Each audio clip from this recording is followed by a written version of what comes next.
Apex Legends character skill gap, ranked from lowest, anyone can pick up the character and play well, to highest, a character with a high degree of difficulty in order to master. As the intro says, I'm doing every character in Apex Legends Season 13, ranking them from lowest to highest on a skill gap or skill floor, meaning that you're able to pick up a character and play well. Not talking about skill mastery, because that's a different subject. Feel free to comment if you disagree or you have a difference of opinion, but please keep it positive. It is my personal opinion based off my facts that I've come up with, both seeing high skill and low skill gameplay. Let's get right into the video.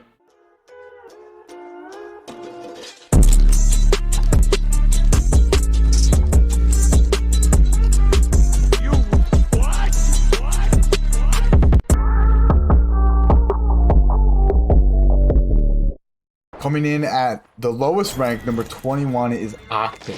Octane is one of the easiest characters to pick up and play because of how basic and simple his kit is. And I define a kit as passive, tactical ability, and ult.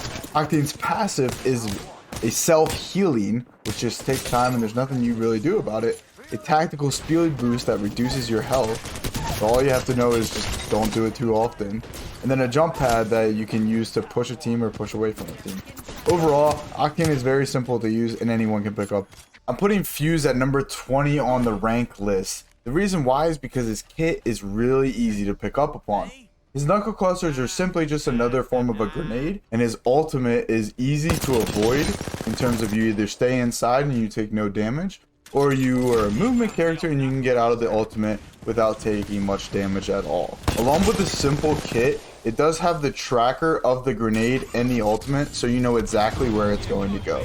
Although it pains me to put Bloodhound so low on the list, I have to put him on number 19. The reason why is because the length and width of his scans make it so low tier players can have the same benefit as high tier players. I think there are differences, which is why I didn't put him dead last or 20th.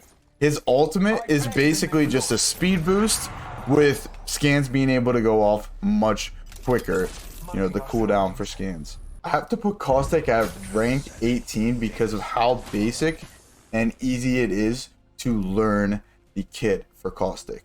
His gas traps are pretty easy to understand and put up.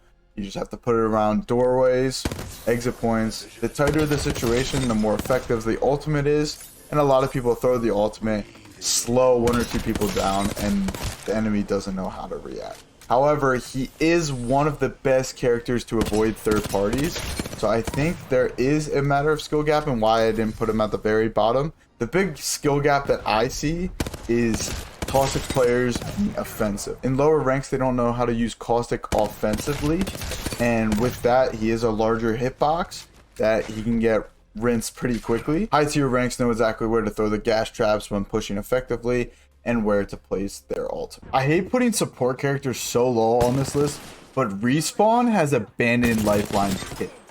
I have to put her at rank 17. Her passive, her tactical, and her ultimate are very easy to understand and comprehend. However, I don't put her at the lowest of the rank because there are a lot of low tier gamers who don't know how to use the res and the ultimate properly. Now for the res, you need to utilize the best cover and positioning and timing for when to get the res off. If you're still mid fighting, that animation of resing someone means you can't get your gun out and fight the enemy if they're close. Second, if they're not behind cover, their revive shield goes down if you're trying to res someone as Lifeline, making it an easy thirst if they're in the wide open.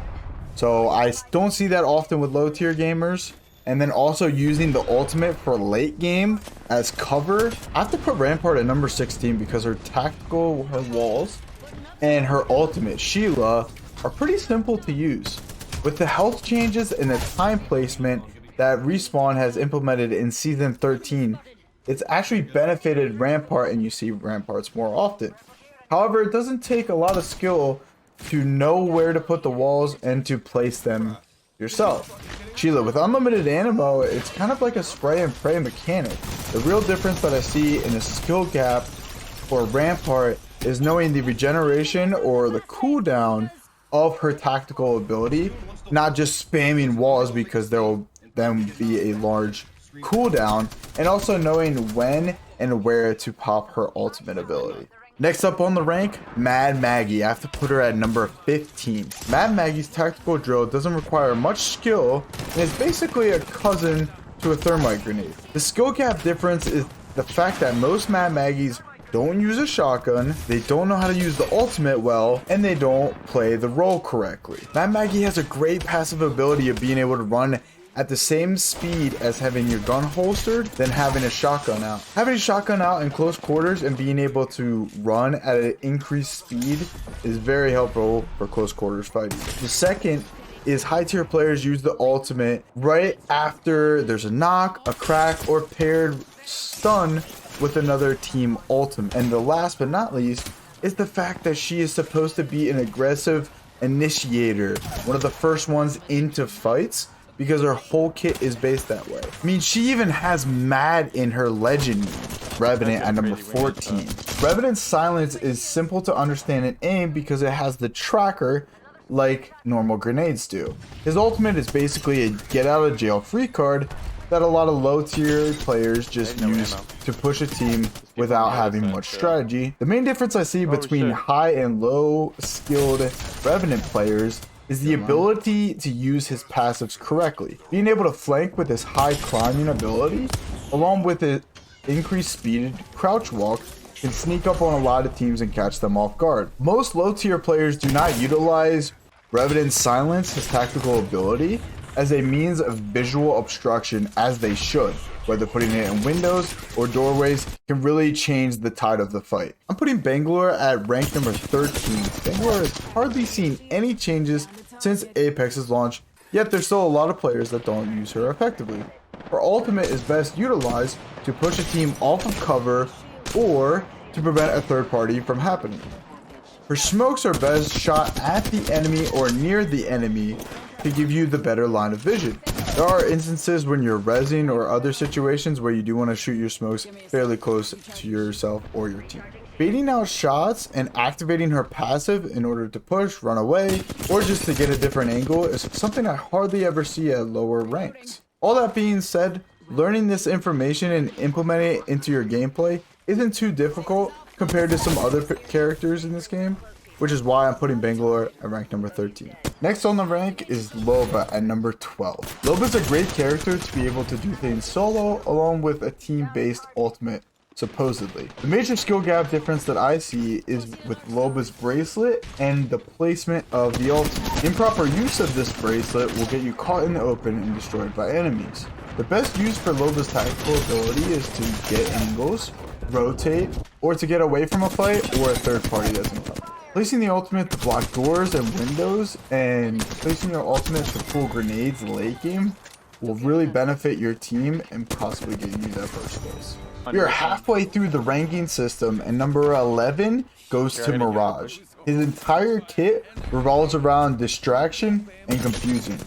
If done improperly, Mirage is just simply a moving target practice. Knowing when to control the decoy and knowing where to place the decoy sets high tier Mirage players apart. An effective life of the party, Mirage's ultimate, must be started when the enemy is unaware of your position. Although Mirage turns invisible at the beginning of his ultimate, he also blinks, and high-skilled enemies will pick that up and they'll know which one's the real Mirage. When used effectively, Mirage is one of the most frustrating legends to play against in all of Apex Legends.